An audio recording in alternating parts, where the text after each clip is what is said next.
Armas cooperative സ്റ്റഡീസിൻ്റെ YouTube ചാനലിലേക്ക് എല്ലാവർക്കും സ്വാഗതം. സഹകരണ നിയമ ഭേദഗതി 2023 ഇതിൽ വന്നിട്ടുള്ള സുപ്രധാനമായ ഭേദഗതികൾ എന്തെല്ലാമാണ്, ഓരോ സെക്ഷനിലും വന്നിട്ടുള്ള ഭേദഗതികളാണ് നമ്മൾ പല ക്ലാസ്സുകളിലായിട്ട് പറഞ്ഞു വരുന്നത്.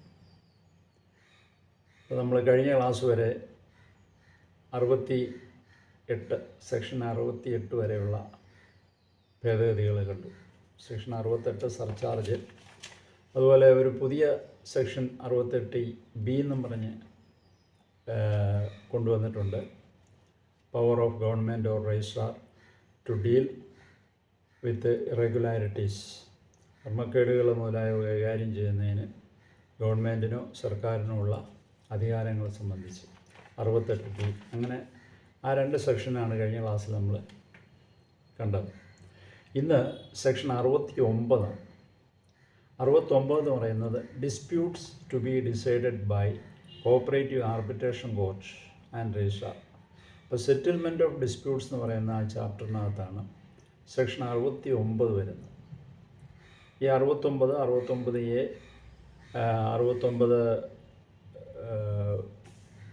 തന്നെ ഉള്ള 69A എന്ന് പറയുന്ന ഒരു കോപ്പറേറ്റീവ് ഓംബുഡ്സ്മാനെ പറ്റിയുണ്ട്. പിന്നെ ഇത്രയും രണ്ട് സെക്ഷനുകളാണ് നിലവിൽ ഈ 69 ബന്ധപ്പെട്ട്. ഇതിൽ രണ്ടിലും ചെറിയ ഭേദഗതികളുണ്ട്, വളരെ ചെറിയ വ്യത്യാസങ്ങൾ മാത്രമേ വരുത്തിയിട്ടുള്ളൂ. അത് നമുക്ക് നോക്കാം. 69 എന്ന് പറയുന്ന ആദ്യം നോക്കാം. സെക്ഷൻ 69 എന്ന് പറയുന്നത് disputes to be decided by cooperative arbitration court and registrar. അതായത് തർക്കങ്ങൾ തീർപ്പാക്കുന്നതിന് സഹകരണ ആർബിട്രേഷൻ കോടതിയും രജിസ്ട്രാറും. നമുക്കറിയാം, തർക്കങ്ങൾ അല്ലെങ്കിൽ ഡിസ്പ്യൂട്ട്സ് തീർപ്പാക്കുന്നതിന് രണ്ട് സംവിധാനങ്ങളാണ് നമുക്കുള്ളത്. സഹകരണ ആർബിട്രേഷൻ കോടതിയുണ്ട്, അതുപോലെ തന്നെ രജിസ്ട്രാറുമുണ്ട്. അതിപ്പോൾ നമുക്ക് മോണിറ്ററി ഡിസ്പ്യൂട്ട്സും അതുപോലെ തന്നെ നോൺ മോണിറ്ററി ഡിസ്പ്യൂട്ട്സും അവിടെ വരുന്നുണ്ട്. അപ്പോൾ ഈ ആർബിട്രേഷൻ കോടതിയും അതുപോലെ തന്നെ രജിസ്ട്രാറും വഴിയാണ് ഇങ്ങനെയുള്ള ഈ തർക്കങ്ങൾ പരിഹരിക്കുന്നത്. അപ്പോൾ അതിൽ ആദ്യമായിട്ട് ഒന്നാമത്തെ വകുപ്പിൽ subsection 1 69 in section 69 subsection 1 for clause H, നമുക്ക് A മുതൽ H വരെയുള്ള ക്ലോസുകൾ ഇതിനകത്തുണ്ട് ഈ ഒന്നാമത്തെ ഉപവകുപ്പിൽ. അതിൽ ലാസ്റ്റ് ക്ലോസിൽ H എന്ന് പറയുന്ന ആ ക്ലോസിൽ following clause shall be substituted, namely between the society and as creditor of the society. Between the society and the creditor. അപ്പം H എന്ന് പറയുന്ന ആ ക്ലോസിൽ സംഘവും സംഘത്തിൻ്റെ ഒരു ക്രെഡിറ്ററും തമ്മിൽ എന്ന് അവിടെ ആക്കണം. Between the society and a creditor of the society. സംഘവും സംഘത്തിൻ്റെ ഒരു ക്രെഡിറ്ററും തമ്മിൽ. അപ്പോൾ ഇവിടെ നിലവിൽ H between the society and a creditor of the society, such disputes shall be referred to the cooperative arbitration court constituted under section 70A എന്നാണ് പറയുന്നത്. അപ്പോൾ ഇവിടെ 69 വകുപ്പിൽ 1 ഉപവകുപ്പിൽ H എന്ന് പറയുന്ന ക്ലോസിൽ ഇപ്പം നിലവിലുള്ളതിന് പകരമായിട്ട് ഇങ്ങനെ ചേർക്കണം: between the society and a creditor of the society. പിന്നെ അതിന് ശേഷം രണ്ടാമതായിട്ട് ആഫ്റ്റർ ക്ലോസ് H, ഇപ്പോൾ പറഞ്ഞ H എന്ന് പറയുന്ന ക്ലോസിന് ശേഷം the following clauses shall be added as clause I and J. ഇപ്പോൾ രണ്ട് ക്ലോസും കൂടെ വരികയാണ്. ഇപ്പോൾ H വരെയേ ഉള്ളൂ, അത് കഴിഞ്ഞ് Iയും Jയും കൂടെ വരും. I എന്ന് പറയുന്ന ക്ലോസ് എന്താണ്? Between the cooperative society and it's subsidiaries, between the cooperative society and its subsidiaries under section 14AA or അത്രയും ആണ് ഐയിൽ മാറ്റം വരുന്നത്. ഐ എന്ന് പറയുന്ന ഒരു പുതിയ ക്ലോസിൽ വരുന്ന കാര്യങ്ങളാണ്. എന്താണ്? Between the cooperative society and it's subsidiaries under section 14AA, അതായത് സഹകരണ സംഘവും 14AA വകുപ്പ് പ്രകാരമുള്ള അനുബന്ധ സ്ഥാപനങ്ങളും തമ്മിൽ. ഇപ്പോൾ നമ്മൾ നേരത്തെ 14AA എന്ന് പറയുന്ന ഒരു സെക്ഷൻ കണ്ടു ആദ്യം. സഹകരണ നിയമത്തിലെ 14AA എന്ന് പറയുന്നത് സബ്സിഡിയറി ഇൻസ്റ്റിറ്റ്യൂഷൻസിനെ പറ്റിയാണ്. അപ്പം സഹകരണ സംഘവും ഈ 14AA വകുപ്പ് പ്രകാരമുള്ള ഈ അനുബന്ധ സ്ഥാപനങ്ങൾ അല്ലെങ്കിൽ സബ്സിഡിയറി ഇൻസ്റ്റിറ്റ്യൂഷൻസും തമ്മിൽ ഉള്ള ഡിസ്പ്യൂട്ട്സ് എന്നുള്ളതാണ് അവിടെ ഉദ്ദേശിക്കുന്നത്. അത് ഐ എന്ന് പറയുന്ന പുതിയൊരു ക്ലോസിലാണ് വരിക.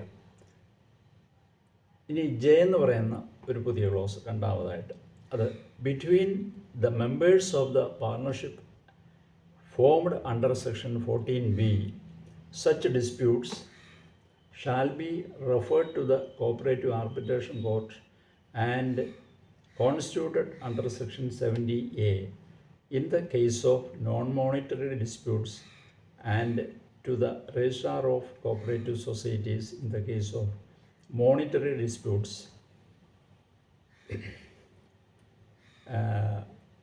The arbitration court or registrar, as the case may be, shall decide such a dispute, and no other court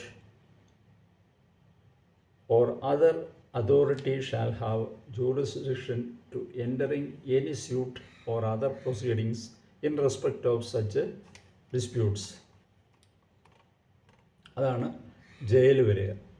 അതായത് 14B വകുപ്പ് പ്രകാരം രൂപീകരിച്ച പങ്കാളിത്തത്തിലെ പാർട്ണർഷിപ്പിലെ അംഗങ്ങൾ തമ്മിൽ അങ്ങനെയുള്ള തർക്കങ്ങളിൽ, പണസംബന്ധമല്ലാത്ത തർക്കങ്ങളുടെ സംഗതിയിൽ സെക്ഷൻ 70A യുടെ കീഴിൽ രൂപീകൃതമായ സഹകരണ ആർബിട്രേഷൻ കോടതിക്കും പണസംബന്ധമായ അല്ലെങ്കിൽ പണപരമായ തർക്കങ്ങളിൽ രജിസ്ട്രാർക്കും റഫർ ചെയ്യേണ്ടതും, ആർബിട്രേഷൻ കോടതിയോ രജിസ്ട്രാറോ അതത് സംഗതി പോലെ അങ്ങനെയുള്ള തർക്കം തീർപ്പാക്കേണ്ടതും, അപ്രകാരമുള്ള തർക്കത്തെ സംബന്ധിച്ച് ഏതെങ്കിലും വ്യവഹാരമോ ഏതെങ്കിലും കേസോ എന്നുള്ളതാണ് വ്യവഹാരമോ അഥവാ മറ്റ് നടപടികളോ സ്വീകരിക്കാൻ മറ്റ് യാതൊരു കോടതിക്കോ അധികാര സ്ഥാപനത്തിനോ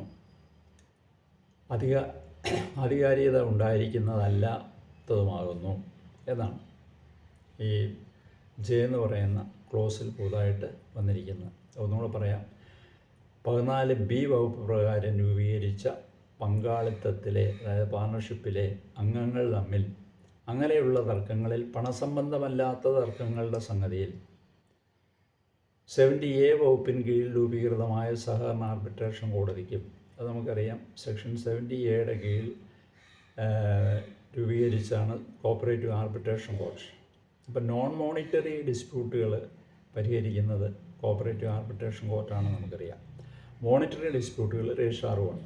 അതാണ് ഇവിടെ പറഞ്ഞിരിക്കുന്നത്. അങ്ങനെയുള്ള തർക്കങ്ങളിൽ, പണസംബന്ധമല്ലാത്ത തർക്കങ്ങളുടെ സംഗതിയിൽ, അതായത് നോൺ മോണിറ്ററി ഡിസ്പ്യൂട്ടാണെങ്കിൽ സെക്ഷൻ 70A പ്രകാരം രൂപീകൃതമായിട്ടുള്ള സഹകരണ ആർബിട്രേഷൻ കോടതിക്കും, ഇനി പണസംബന്ധമായ തർക്കങ്ങളിൽ മോണിറ്ററി ഡിസ്പ്യൂട്ട്സ് ആണെങ്കിൽ രജിസ്ട്രാർക്കും റഫർ ചെയ്യേണ്ടതും, ആർബിട്രേഷൻ കോടതിയോ രജിസ്ട്രാറോ അതാത് സംഗതി പോലെ അങ്ങനെയുള്ള തർക്കം തീർപ്പാക്കേണ്ടതും, അപ്രകാരമുള്ള തർക്കത്തെ സംബന്ധിച്ച് ഏതെങ്കിലും വ്യവഹാരമോ അഥവാ മറ്റ് നടപടികളോ സ്വീകരിക്കാൻ മറ്റ് യാതൊരു കോടതിക്കോ അധികാരസ്ഥാനത്തിനോ ആധികാരികത ഉണ്ടായിരിക്കുന്നതല്ലാത്തതുമാകുന്നു എന്നാണ് ഈ ജെ എന്ന് പറയുന്ന ക്ലോസിൽ പുതുതായിട്ട് ചേർത്തിരിക്കുന്നത്. ഇതാണ് 69 വന്നിരിക്കുന്ന മാറ്റങ്ങൾ. ഇനി 69A എന്ന് പറയുന്നത് നമുക്കറിയാം കോപ്പറേറ്റീവ് ഓംബുഡ്സ്മാനാണ്. സഹകരണ ഓംബുഡ്സ്മാനെ പറ്റിയാണ് പറയുക. അതിൽ ഒരു ചെറിയ മാറ്റം, അതായത് in subsection 1 section 69A subsection 1 the words dealing with the banking business shall be omitted. ഇപ്പം നിലവിൽ the government may by notification in the official gazette frame a scheme to be called the Kerala cooperative ombudsman scheme with the object of enabling redressal of complaints relating to deficiency in banking or other services rendered by cooperative societies dealing with the banking business. അതിൽ dealing with banking business എന്നുള്ളത് ഒഴിവാക്കണം. അപ്പോൾ പ്രധാന ആക്ടിലെ 69A വകുപ്പിലെ 1-ാം ഉപവകുപ്പിൽ banking ഇടപാടുകൾ നടത്തുന്ന എന്നുള്ള വാക്ക് ഒഴിവാക്കണം. ഇവിടം വരെ മതി. In banking or other services rendered by cooperative societies അവിടെ കൊണ്ട് തീരുകയാണ്. ഡീലിംഗ് വിത്ത് ബാങ്കിങ് ബിസിനസ് എന്നുള്ളത് ഒഴിവാക്കുക. ബാങ്കിങ് ഇടപാടുകൾ നടത്തുന്ന എന്നുള്ളത് വേണ്ട. അതാണ് അവിടെ 69A വന്നിട്ടുള്ള മാറ്റം. ഇനിയും സെക്ഷൻ 70 വന്നിട്ടുള്ള അമെൻഡ്മെൻറ്റ്സ് എന്താണെന്ന് നോക്കാം. സെക്ഷൻ 70 എന്ന് പറയുന്നത് അവാർഡ് ഓൺ ഡിസ്പ്യൂട്ട്സ്, തർക്കങ്ങളിലെ അവാർഡിനെ പറ്റിയാണ് പറയുക. Amendment of section 70 in subsection 6 after the words pass an award the words within a period of 1 year in cases where monetary matters are involved shall be inserted. അപ്പോൾ subsection 6 after the words pass an award, pass an award in accordance with the എന്നാണ് കിടക്കുന്നത്. അതിൽ pass an award എന്ന് കഴിഞ്ഞിട്ട് subsection 6 നിങ്ങൾ പുസ്തകത്തിൽ നോക്കിക്കഴിയുമ്പോൾ കാണാം, the registrar or the person invested with powers in this behalf shall decide the dispute or the arbitrator shall pass an award എന്നുള്ള സെൻറ്റൻസ്. അത് കഴിഞ്ഞിട്ട് ഇൻ അക്കോർഡൻസ് എന്നുള്ളതിന് മുമ്പായിട്ട് within a period of 1 year in case where monetary matters are involved shall be inserted എന്ന് അതും കൂടെ ചേർക്കണം. അതായത് 6-ാം വകുപ്പിൽ ഒരു അവാർഡ് പാസ്സാക്കേണ്ടതും എന്നീ വാക്കുകൾക്ക് ശേഷമായിട്ട് പണപരമായ പ്രശ്നങ്ങൾ ഉൾപ്പെടുന്ന സംഗതികളിൽ 1 വർഷത്തിനകം, പണപരമായ പ്രശ്നങ്ങൾ ഉൾപ്പെടുന്ന സംഗതികളിൽ 1 വർഷത്തിനകം എന്നീ വാക്കുകൾ ചേർക്കണം. അതാണ് അവിടെ ആ ഒരു ടൈം ലിമിറ്റ് അവിടെ കൊണ്ടുവന്നിട്ടുണ്ട്. പണപരമായ തർക്കങ്ങളാണെങ്കിൽ അത് 1 വർഷത്തിനകം തീർപ്പാക്കണം എന്നുള്ളതാണ്. അതാണ് അവിടെ കൊണ്ടുവന്നിരിക്കുന്ന മാറ്റം. അത് സെക്ഷൻ 70 അവാർഡ് ഓൺ ഡിസ്പ്യൂട്ട് എന്ന് പറയുന്ന സെക്ഷനിലാണ് ആ മാറ്റം വന്നിട്ടുള്ളത്. ഇനി അടുത്ത് സെക്ഷൻ 70A മാറ്റം. സെക്ഷൻ 70A എന്ന് പറയുന്നത് കോപ്പറേറ്റീവ് ആർബിട്രേഷൻ കോർട്ടിനെ പറ്റിയാണ്. നമുക്കറിയാവുന്നതാണ് കോപ്പറേറ്റീവ് ആർബിട്രേഷൻ കോർട്ട്, മുമ്പേ പറഞ്ഞു, സഹകരണ ആർബിട്രേഷൻ കോടതി. സെക്ഷൻ 70A നിങ്ങൾ ഞാൻ പറയുന്ന കൂട്ടത്തിൽ ഈ സെക്ഷനും കൂടെ നിങ്ങൾ മനസ്സിൽ ഉറപ്പിച്ചോണം. ഓരോന്നും പ്രധാനപ്പെട്ട കാര്യം. സെക്ഷൻ 70A എന്ന് പറയുന്ന ധാരാളം ചോദ്യങ്ങൾ ചോദിക്കുന്നതാണ്. കോപ്പറേറ്റീവ് ആർബിട്രേഷൻ കോടതി അല്ലെങ്കിൽ സെക്ഷൻ 70A ഡീൽസ് വിത്ത് എന്തിനെ പറ്റി പറയുന്നു, അല്ലെങ്കിൽ കോപ്പറേറ്റീവ് ആർബിട്രേഷൻ കോർട്ട് രൂപീകരിച്ചിരിക്കുന്നത് ഏത് വകുപ്പ് പ്രകാരമാണ് KCS ആക്ടിലെ എന്നൊക്കെ ചോദിക്കാം. അതുകൊണ്ട് സെക്ഷൻ 70A എന്ന് പറയുന്ന കോപ്പറേറ്റീവ് ആർബിട്രേഷൻ കോർട്ടാണ്. അതിൽ for subsection 2 the following subsection shall be substituted. അപ്പോൾ അതിനകത്ത് 70A വകുപ്പിലെ 2-ാം ഉപവകുപ്പിന് പകരമായിട്ട് താഴെ പറയുന്ന ഉപവകുപ്പ് ചേർക്കേണ്ടതാണ്. അപ്പോൾ അതിന് പകരം ചേർക്കുകയാണ്. 2-ാം ഉപവകുപ്പിൽ the qualifications, term, salary and allowance and other conditions of service of the person appointed as cooperative arbitration court shall be such as may be decided by government from time to time എന്നുണ്ട്. അത് മാറ്റുകയാണ്. അത് മാറ്റിയിട്ട് ഇനി ഇങ്ങനെ ചേർക്കണം, the presiding officer of the arbitration court shall be an officer of and above the rank of a municipal magistrate of the judicial service. Arbitration കോടതിയുടെ presiding officer judicial സർവീസിലെ മുനിസിപ്പൽ മജിസ്ട്രേറ്റ് റാങ്കിലോ അതിന് മുകളിലോ ഉള്ള ഒരു ഓഫീസറായിരിക്കേണ്ടതാണ്. ഇവിടെ qualification, term, salary and allowance and other conditions of service of person appointed as cooperative arbitration court എന്നേ നേരത്തെ പറഞ്ഞിരുന്നുള്ളൂ. അപ്പോൾ അതുകൊണ്ട് ആ സബ്സെഷൻ ഒന്നും കൂടെ ക്ലിയർ ആക്കുകയാണ് ചെയ്തിരിക്കുന്നത്. അത് മാറ്റിക്കൊണ്ട് ഈ കാര്യം ഇവിടെ എടുത്തു പറഞ്ഞിരിക്കുകയാണ്. കാര്യം അപ്പോയിൻ്റ് ചെയ്യുന്ന ആർബിട്രേഷൻ കോടതിയിലെ പ്രിസൈഡിങ് ഓഫീസറാണ് അവിടുത്തെ പ്രധാനപ്പെട്ട ഉദ്യോഗസ്ഥൻ, അല്ലെങ്കിൽ ആ കോടതിയുടെ ഹെഡെന്ന് നമുക്ക് പറയാം. മറ്റു കോടതികളിലാകുമ്പോൾ നമുക്ക് ജഡ്ജി അല്ലെങ്കിൽ മജിസ്ട്രേറ്റ്, മുൻസിഫ് എന്നിങ്ങനെയൊക്കെയാണ് വരിക. അപ്പോൾ ഇവിടെ ഓപ്പറേറ്റീവ് ആർബിട്രേഷൻ കോടതി വരുമ്പോഴത്തേക്ക് അത് പ്രിസൈഡിങ് ഓഫീസർ എന്നാണ് പറയുക. ആ പ്രിസൈഡിങ് ഓഫീസറുടെ ക്വാളിഫിക്കേഷനാണ് ഇവിടെ എടുത്തു പറഞ്ഞിരിക്കുക. അതായത് ആർബിട്രേഷൻ കോടതിയുടെ പ്രിസൈഡിങ് ഓഫീസർ ജുഡീഷ്യൽ സർവീസിലെ മജിസ്ട്രേറ്റ് റാങ്കിലോ അതായത് ജുഡീഷ്യൽ സർവീസിലെ മുനിസിപ്പൽ മജിസ്ട്രേറ്റ് റാങ്കിലോ, മുനിസിപ്പൽ മജിസ്ട്രേറ്റും കൂടെ ഉള്ള ഒരു ഇതാണ്, കോമ്പിനേഷനാണ് അവിടെ പറഞ്ഞത്. നേരത്തെ മുനിസിപ്പൽ കോടതികളും മജിസ്ട്രേറ്റ് കോടതികളും ഒരുമിച്ച് മുനിസിപ്പൽ മജിസ്ട്രേറ്റ് കോടതികളായിട്ടുണ്ടായിരുന്നു. ഇപ്പോൾ സെപ്പറേറ്റ് ചെയ്തിട്ടുണ്ട്. മുനിസിപ്പൽ കോടതി വേറെ, മജിസ്ട്രേറ്റ് കോടതി വേറെ, അങ്ങനെ ആക്കിയിട്ടുണ്ട്.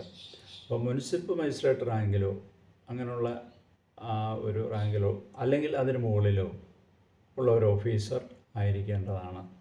പ്രിസൈഡിങ് ഓഫീസർ അങ്ങനെയുള്ള ഒരു ഓഫീസർ ആയിരിക്കേണ്ടതാണ് എന്നാണ് അവിടെ വന്നിട്ടുള്ള മാറ്റം.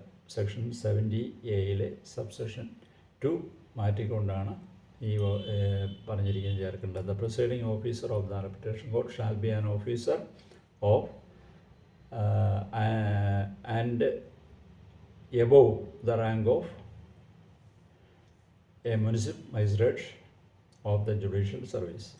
ഇനി അടുത്ത അമെൻഡ്മെൻറ്റോ സെക്ഷൻ 70B അമെൻഡ്മെൻ്റ് ഒന്നും വന്നിട്ടില്ല. അതായത് provisions as to pending proceedings എന്നുള്ളതാണ്. അവിടെ ഒന്നും മാറ്റമില്ല. ഇനി സെക്ഷൻ 73 ഉള്ളൂ മാറ്റം. 73 എന്ന് പറയുന്നത് നമുക്കറിയാം 72 ലിക്വിഡേറ്ററാണ്. 73 എന്ന് പറയുന്ന പവേഴ്സ് ഓഫ് ലിക്വിഡേറ്ററാണ്. അപ്പോൾ ലിക്വിഡേറ്ററുടെ അധികാരങ്ങളെപ്പറ്റി പറഞ്ഞിരിക്കുന്ന സുപ്രധാനമായ ഒരു സെക്ഷനാണ് സെക്ഷൻ 73.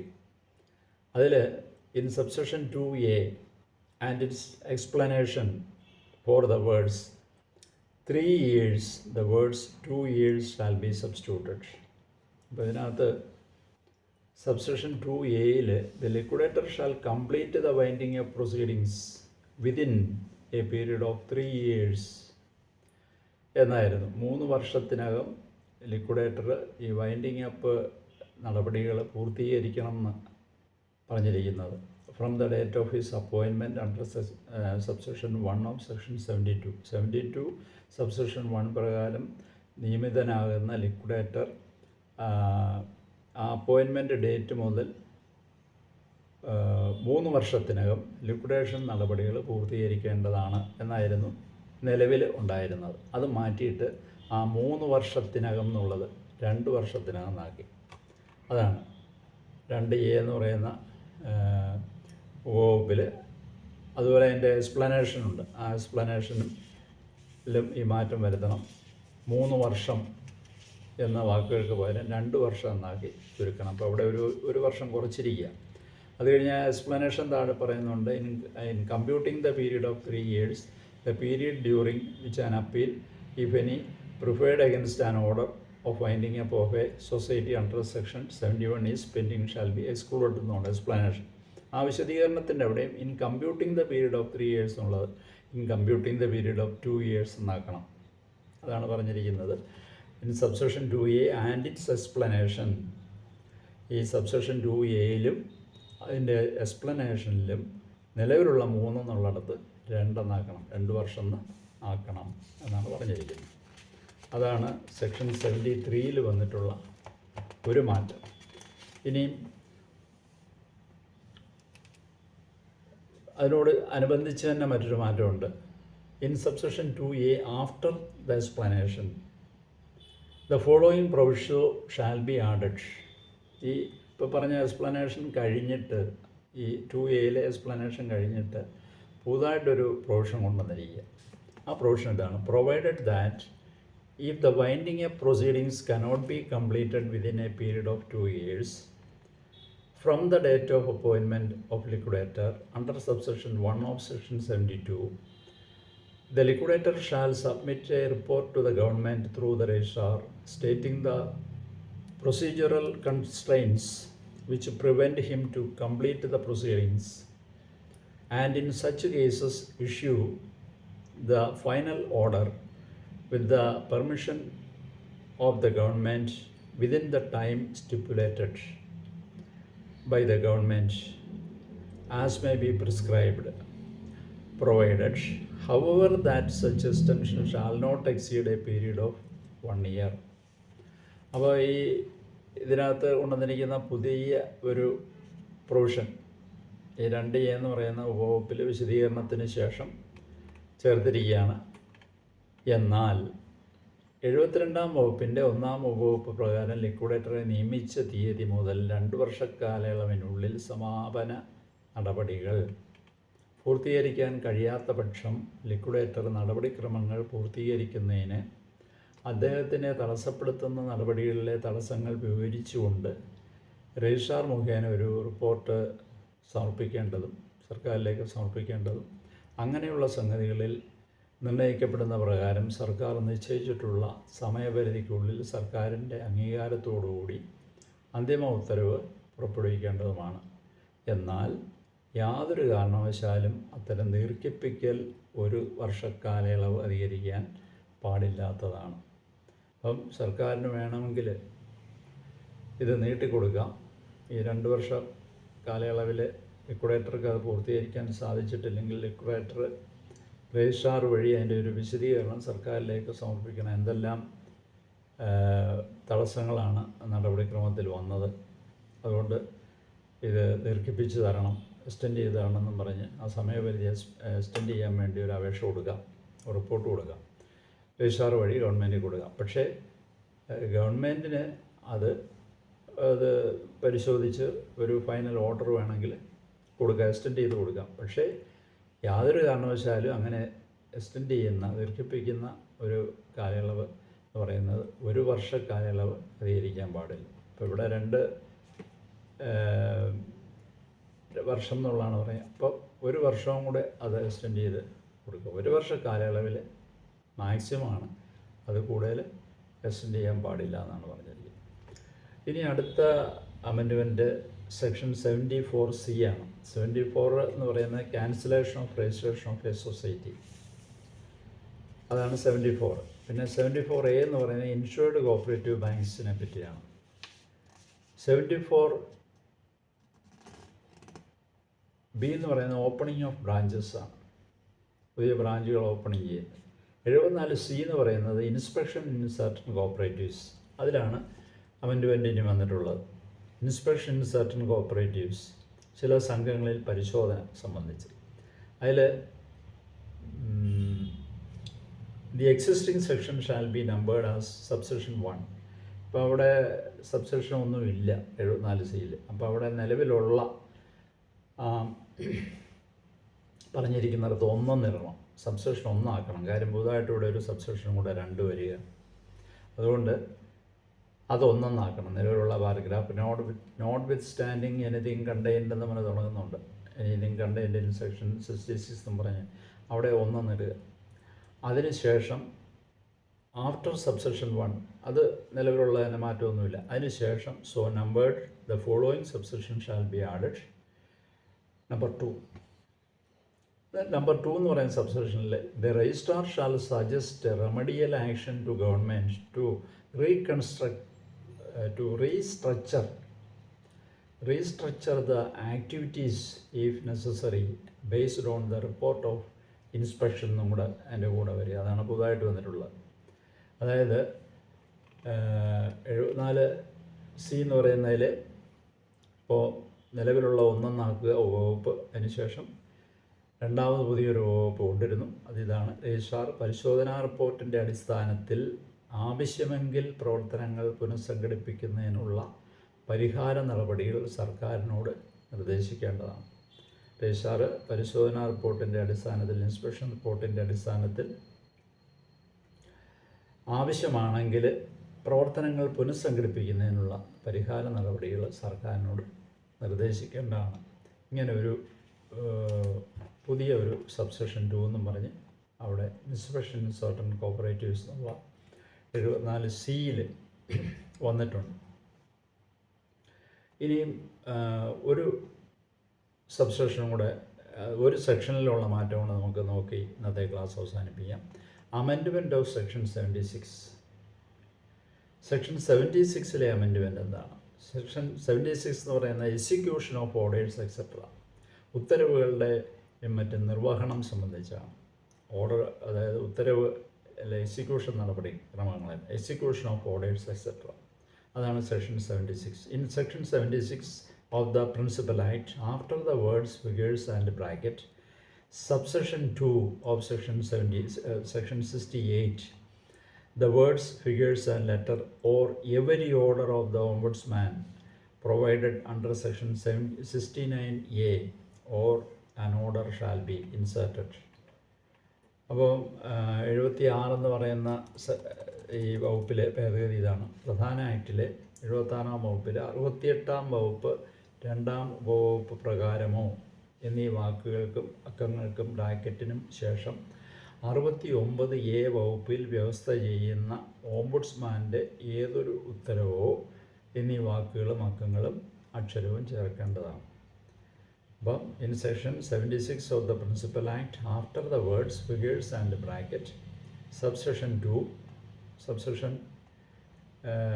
2-ൽ ഓഫ് സെക്ഷൻ 68, 68-ാം വകുപ്പിൻ്റെ 2-ാം ഉപവകുപ്പ് പ്രകാരമോ, സബ്സെക്ഷൻ 2 ഓഫ് സെക്ഷൻ 68, 68-ാം വകുപ്പിൻ്റെ 2-ാം ഉപവകുപ്പ് പ്രകാരമോ, or every order of the ombudsman. അപ്പം അതിനുശേഷം the words, figures and letter ഇതും കൂടെ ചേർക്കണം. എന്ത്? Or every order of ombudsman provided under section 69A or an order shall B inserted. അപ്പോൾ ആ വാക്കുകൾക്കും അക്കങ്ങൾക്കും ബ്രാക്കറ്റിന് ശേഷം 69A വകുപ്പിൽ വ്യവസ്ഥ ചെയ്യുന്ന ഓംബുഡ്സ്മാൻ്റെ ഏതൊരു ഉത്തരവോ എന്നീ വാക്കുകളും അക്കങ്ങളും അക്ഷരവും ചേർക്കണം. ഇതാണ് 76-ലെ അമെൻഡ്മെൻറ്റിൽ വന്നിരിക്കുന്നത്, 76-ാമത്തെ വകുപ്പിലെ അമെൻഡ്മെൻറ്റ്. അപ്പോൾ ഇങ്ങനെയുള്ള ഇന്ന് നമ്മൾ കുറച്ച് കൂടുതൽ സെക്ഷൻസിലെ അമെൻഡ്മെൻറ്റ്സ് പഠിച്ചു. പക്ഷേ എല്ലാം ചെറിയ ചെറിയ വ്യത്യാസങ്ങൾ മാത്രമേ വരുത്തിയിട്ടുള്ളൂ ആ സെക്ഷനുകളിലൊക്കെ. അത് ഓർത്തിരിക്കുക. ഇന്ന് നമ്മൾ പഠിച്ച അമെൻഡ്മെൻറ്റ്സ് 69, അതുപോലെ തന്നെ 69A, 70, 70A, 73, അതുപോലെ 74C, അതുപോലെ ലാസ്റ്റ് സെക്ഷൻ 76, ഇത്രയും സെക്ഷൻസിലെ അമെൻഡ്മെൻറ്റ്സൊക്കെയാണ് നമ്മൾ ഇന്ന് ക്ലാസ്സിൽ നോക്കിയത്. ശരിക്കും നിങ്ങൾ കേട്ട് സശ്രദ്ധം പഠിക്കുക. ഇതിൽ നിന്നെല്ലാം പ്രധാന കാര്യങ്ങളെല്ലാം പരീക്ഷയ്ക്ക് വരാവുന്നതാണ്. ഇനി നമ്മൾ അടുത്ത ക്ലാസ്സിൽ പഠിക്കേണ്ട ഒരു സുപ്രധാനമായ സെക്ഷനാണ്, അതിൽ വന്നിട്ടുള്ള മാറ്റങ്ങളാണ്. അത് സെക്ഷൻ 80 ആണ്. അത് നമുക്ക് അടുത്ത ക്ലാസ്സിൽ കാണാം. അപ്പോൾ എല്ലാവർക്കും അടുത്ത ക്ലാസ്സിൽ സ്വാഗതം.